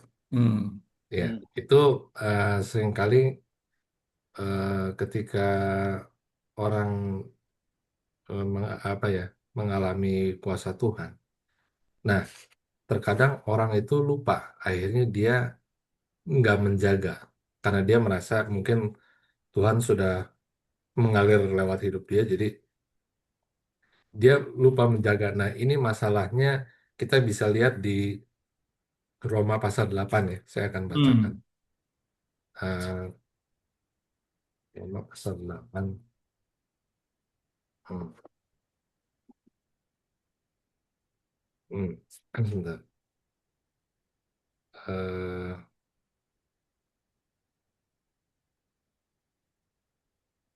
Roma pasal 8 mulai ayat yang kelima ya. Sebab mereka yang hidup menurut daging memikirkan hal-hal daging, tetapi mereka yang menurut roh hal-hal yang dari roh.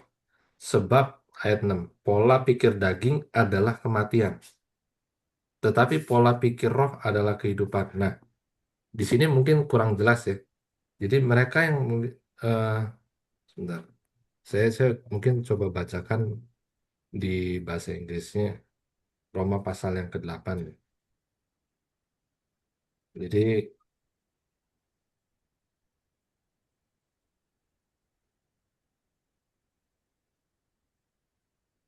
di sini katakan for they are that are after the flesh do mind of the things of the flesh. Nah, ini ayat yang kelima.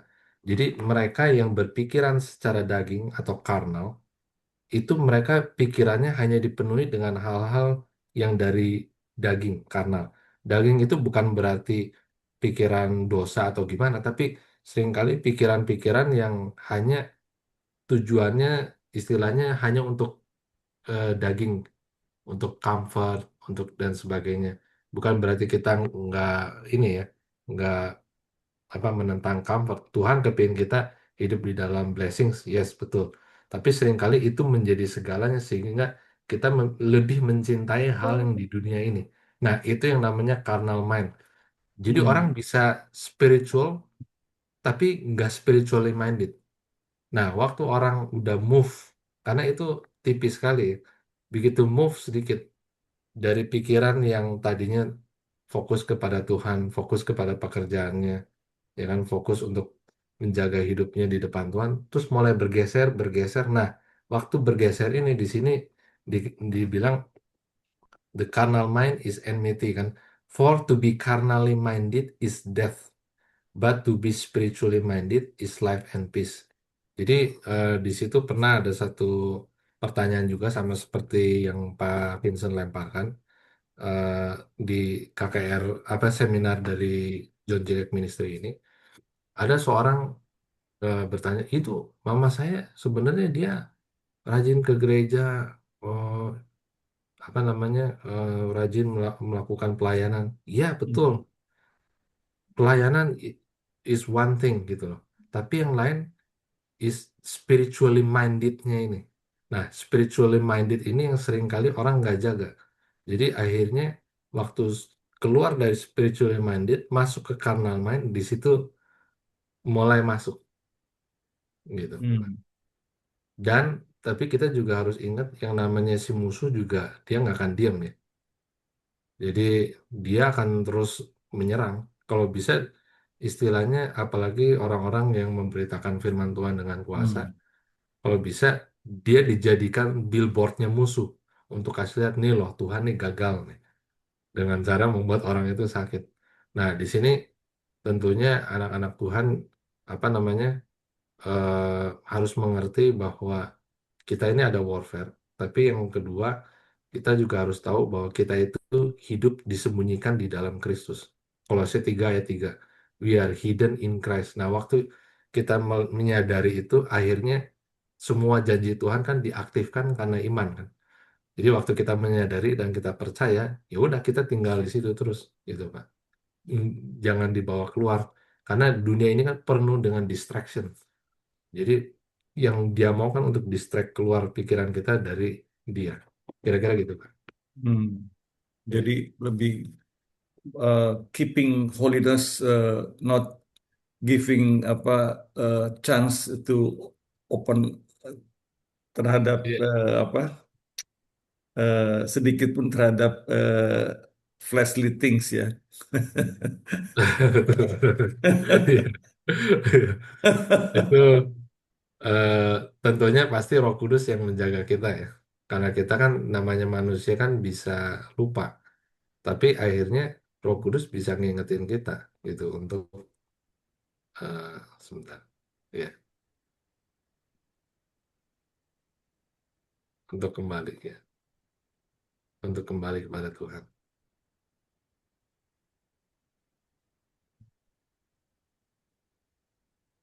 Oke, next yang lain. Ini apa Pak John? Oh, Oke, Joshua, Iya, iya, oh, banyak orang full gospel ini juga, terutama yang dari kita ini kan di interdenominasi, banyak gereja-gereja kan, dari aliran iya, macam-macam.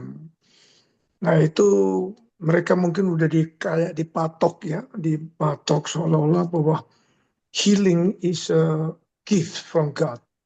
Itu mereka ambil dari 1 Korintus 14 itu. 12. iya, Ya 12, 14 itu kasih bahwa ada 9 karunia. iya, Jadi kalau uh, kenapa bisa si hamba Tuhan ini semacam kayak dipatok, sehingga makanya akibatnya orang-orang percaya ini jemaat sampai kapanpun jadi jemaat terus kita. iya, Dia iya, nggak bisa keluar dari apa namanya mindset yang ini, yang kayak dipatok hamba Tuhan ini. iya, Bagaimana apa Joshua kalau ketemu yang model-model begini? iya.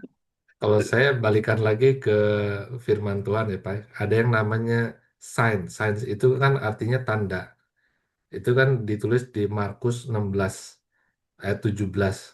Di sini Tuhan Yesus Tanda. sendiri yang ngomong ya.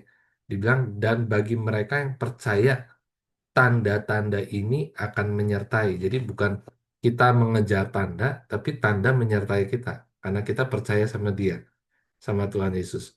Nah, contohnya seperti kayak gini, Pak. Saya ibaratkan tandanya seorang dokter apa gitu ya.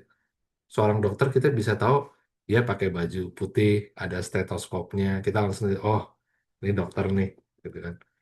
Seorang polisi, kita lihat gimana kita bisa tahu bahwa dia seorang polisi. Oh, ada badge-nya, ada topinya, bajunya warnanya berbeda kan. Kalau di Indonesia warna coklat, di sini warna biru gitu. Nah, tandanya orang percaya apa? Ada tandanya. Orang percaya tandanya adalah mereka akan mengusir setan dalam namaku, sekalipun minum racun tidak akan membahayakan. Mereka menambangkan tangan ke atas orang sakit, orang itu sembuh. Ini Tuhan Yesus sendiri yang bicara gitu. Jadi dia memberikan satu tanda yang jelas, bukan ditujukan hanya ke segelintir orang, tetapi di situ ditulis bagi mereka yang percaya. Kalau misalkan di situ ditulisnya bagi mereka yang terpanggil menjadi pendeta atau bagi mereka yang terpanggil menjadi seorang evangelis ya kita bisa ada dalih lah ya. Tapi di sini ditulisnya bagi mereka yang percaya. Intinya cuma itu gitu. Makanya makanya bedanya dengan orang-orang awam FG BMFA begini, Pak Joshua. Oh Dikatakan iya. dikatakan begini teman-teman. Di dalam buku ini ya, buku ini juga udah saya kasih kepada Brother Joshua. Yes. Saya bacakan teman-teman, menyangkut apa yang ditanyakan Ko Ayu. Dikatakan hari ini adalah hari ini. Hari ini adalah saatnya, kemarin itu telah berakhir. Semua yang telah ada sebelumnya telah lewat, dan semua yang akan datang tergantung pada satu-satunya kepatuhan kita pada Tuhan. Dasarnya telah siap, saya telah siap. Kita telah memiliki ratusan ribu pekerjaan profesional di seluruh dunia yang telah disiapkan untuk diluncurkan. Sekarang saatnya untuk bergerak. Ayo, ikutlah saya pergi ke tanah yang dijanjikan. Sekarang waktunya bagi kita untuk pergi ke rumah sakit, menumpangkan tangan pada orang sakit, dan biarlah Tuhan melakukan mukjizat dan buat semua tempat tidur di rumah sakit menjadi kosong. Walaupun ini pernyataan ini ya, itu adalah bagian dari visi yang belum tergenapi.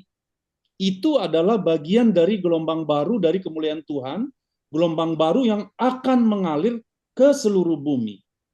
Fakta bahwa saya hidup dan berjalan berkeliling adalah suatu keajaiban, tapi itu belum cukup.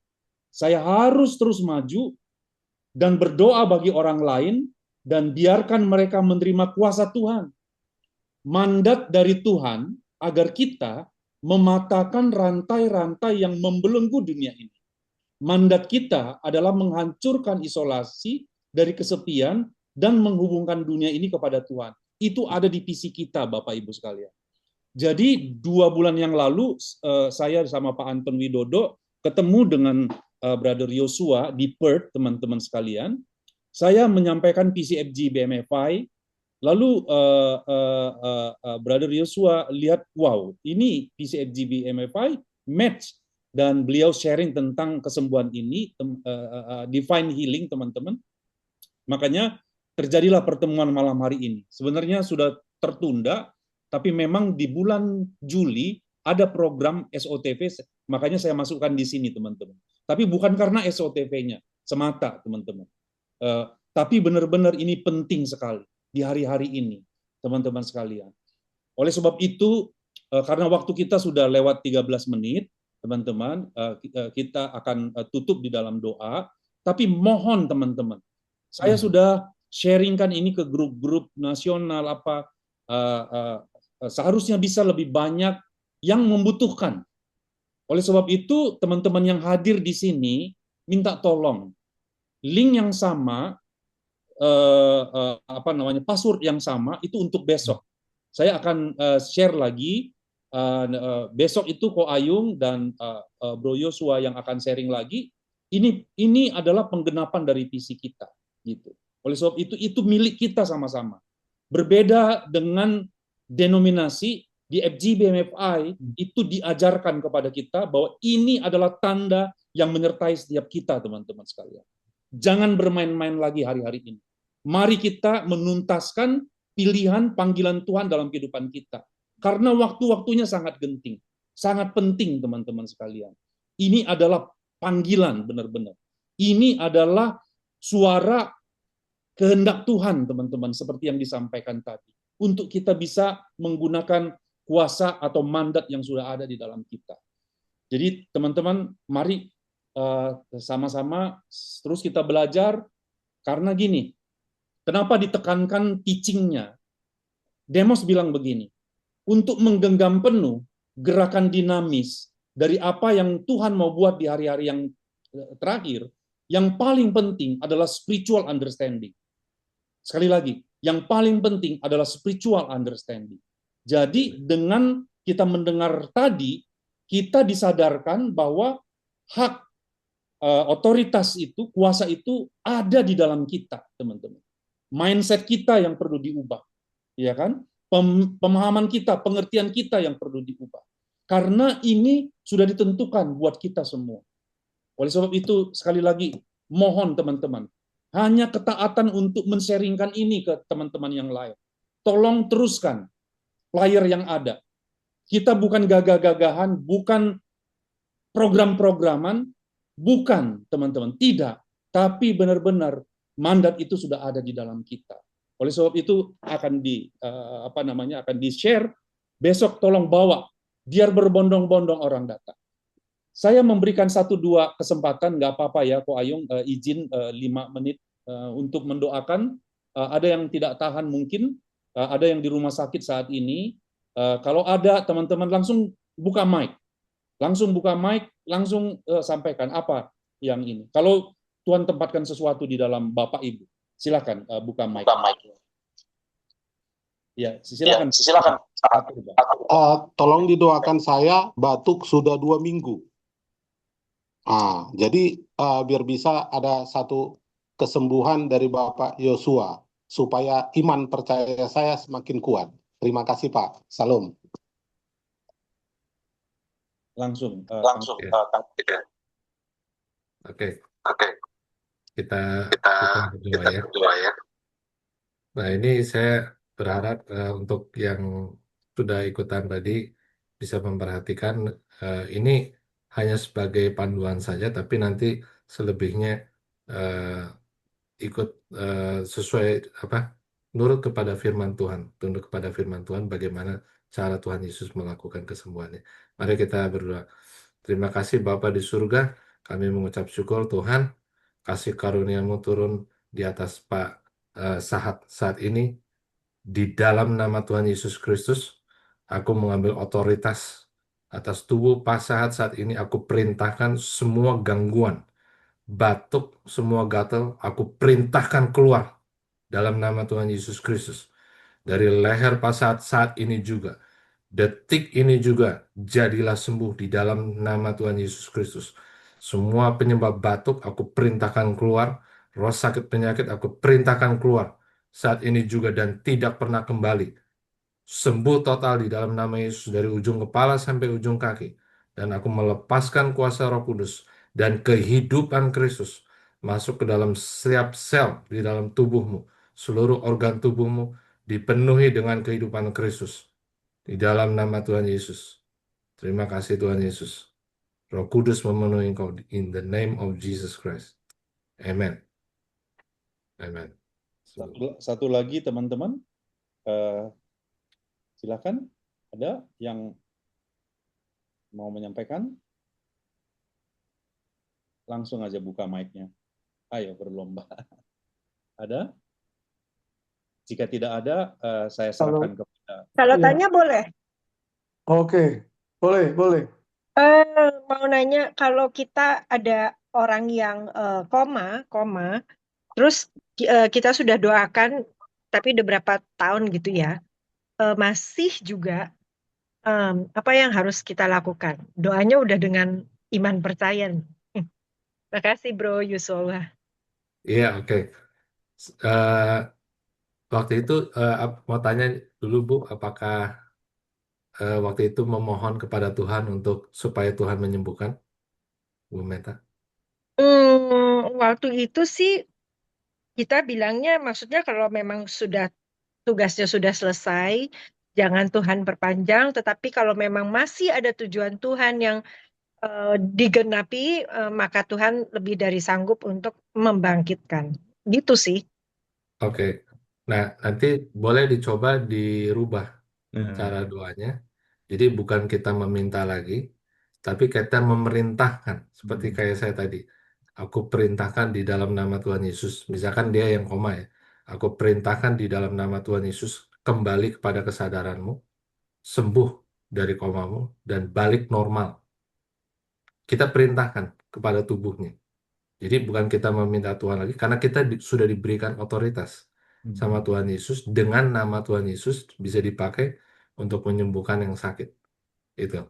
Jadi coba Ibu nanti tumpang tangan lagi, katakan langsung, perintahkan dalam nama Tuhan Yesus, kembali kepada sadaranmu, jadilah sembuh. Ya. Sekarang sih orangnya udah meninggal, tapi Oh, kemarin ada oke. satu, kemarin iya, jadi tapi kemarin ada satu brother yang sharing bagus juga. Dia bilang kalau ada yang nggak sembuh kita doakan, dia ada satu jawaban, dia bilang. Kita tuh kan berdoa dengan iman dan kemudian kita berharap. Tetapi katanya pengharapan dalam Kristus tidak pernah mengecewakan. Tapi ini ternyata nggak sembuh. Jadi dia bilang, tapi yang lebih besar lagi adalah kasih Tuhan. Jadi karena Tuhan begitu mengasihi our brother or sister, ya dia mengizinkan dan akhirnya dia memanggil pulang. Dia bilang gitu, saya udah siapin jawaban kalau nggak berhasil. Nah, menurut Bro Yosua, apakah itu sudah cukup atau ada jawaban yang lebih tepat atau bagaimana? Sebenarnya kehendak Tuhan untuk semua orang sembuh ya. Dan kalau Tuhan mau panggil dia pulang, nggak harus dengan penyakit.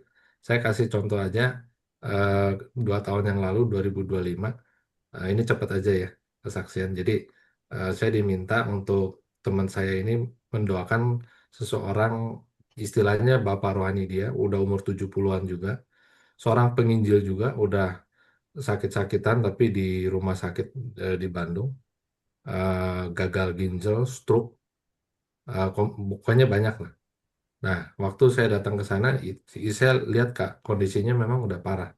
Dalam hati saya mikir ini mungkin Tuhan bisa panggil dia. Tapi saya percaya bahwa Tuhan nggak harus panggil dia dalam keadaan sakit. Jadi saya katakan, saya perintahkan di dalam nama Tuhan Yesus, ginjal berfungsi normal, struknya lenyap, jadilah sembuh. Waktu saya doakan, bukannya malah sembuh, malah jadi makin parah. Teman saya bilang, wah makin parah nih.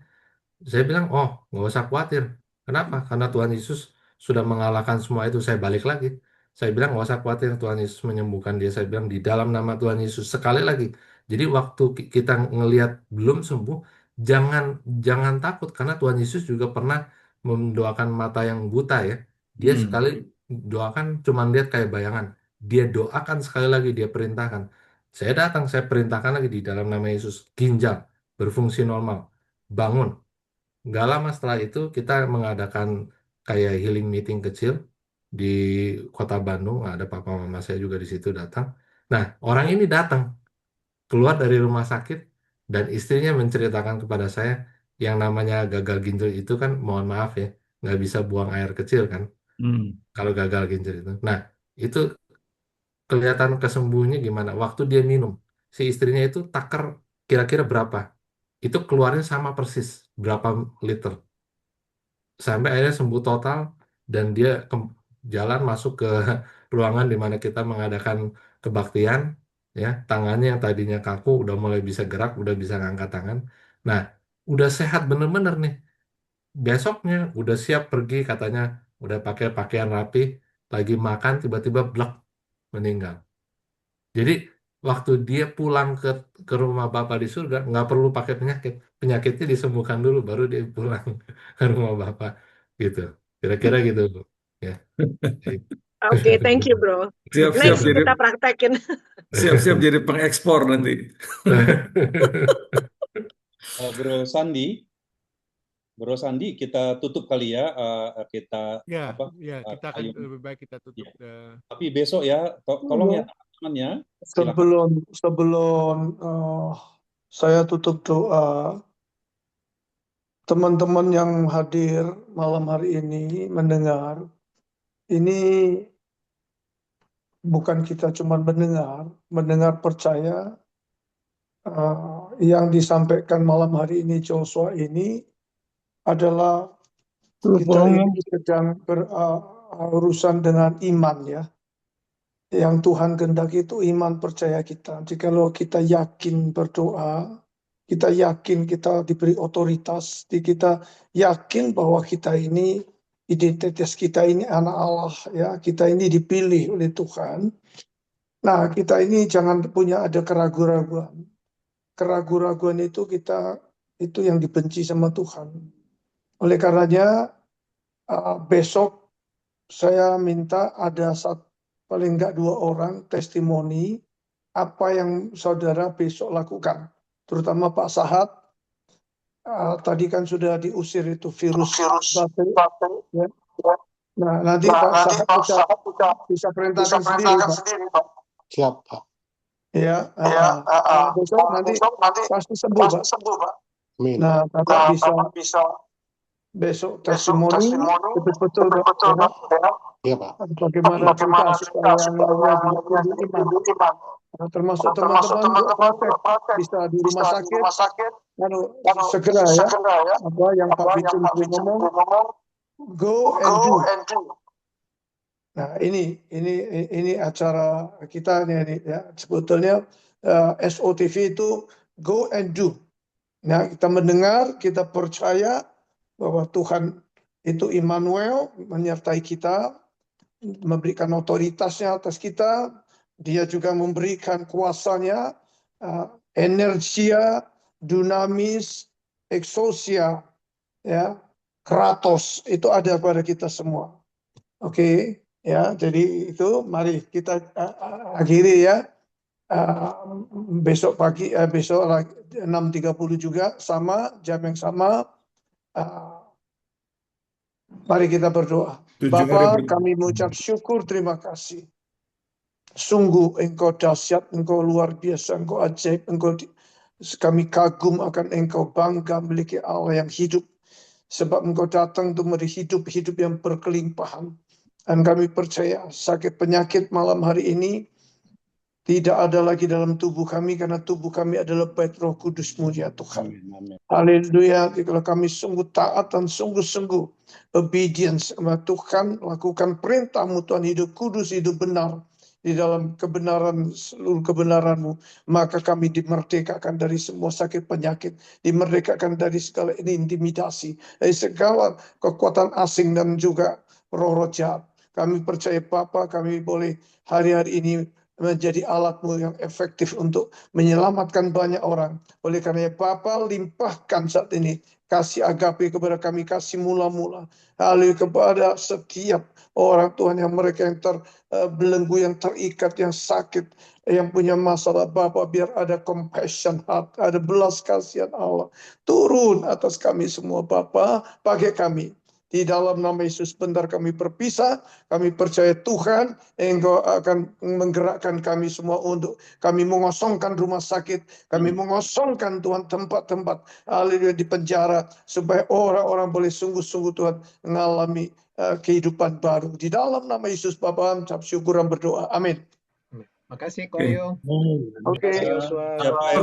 Besok bawa sebanyak orang ya. Ya, sampai besok ya. Sebanyak orang. Semua. Kita kapasitasnya mau berapa, Sandy? Terima kasih. 1000. Nah, 1000. kapasitas Hah?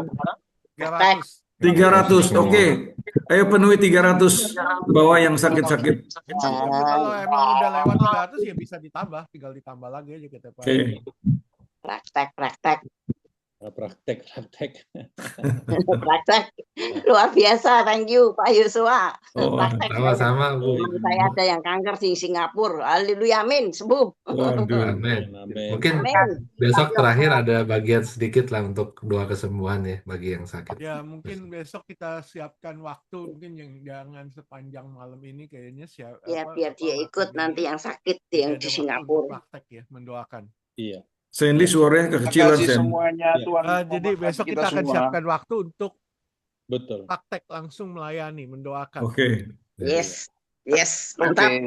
Ayo, bukan Oke. lagi Mantap. 300-an hadir lah ya. Thank you, mengalami Andreas. semua Ibu ilahi. Esther. Oke. Luar biasa Terima kasih. berkatnya dahsyat, luar biasa. Siap. Dahsyat. Thank you. Ya. Ya. Pengertiannya, ya. Terima kasih teman-teman semua. Kasih Ya, semua. tunggu ya flyernya ya, disebarkan ya. John. Ya. Ya, Bless all. ya Pak Gunawan Yang sakit Soli. dari ikut. Masih. Ya, mari. Mari. Tuhan berkati Pak Yung. Pak Yosua, terima kasih. Luar biasa. Tuhan berkati. Ya, Tuhan berkati. Berkati semuanya. Tuhan berkati. Berkati semuanya. Sehat. Hari Seminggu. Terbuka juga untuk Saya umum ya, juga baca teman-teman. gawe. Oke. Buat sambal pakai terasi. Makan enak perut terisi. Praktekkan kasih dan kuasa atas visi. Maka akan terjadi kesembuhan ilahi. Amin. Amin.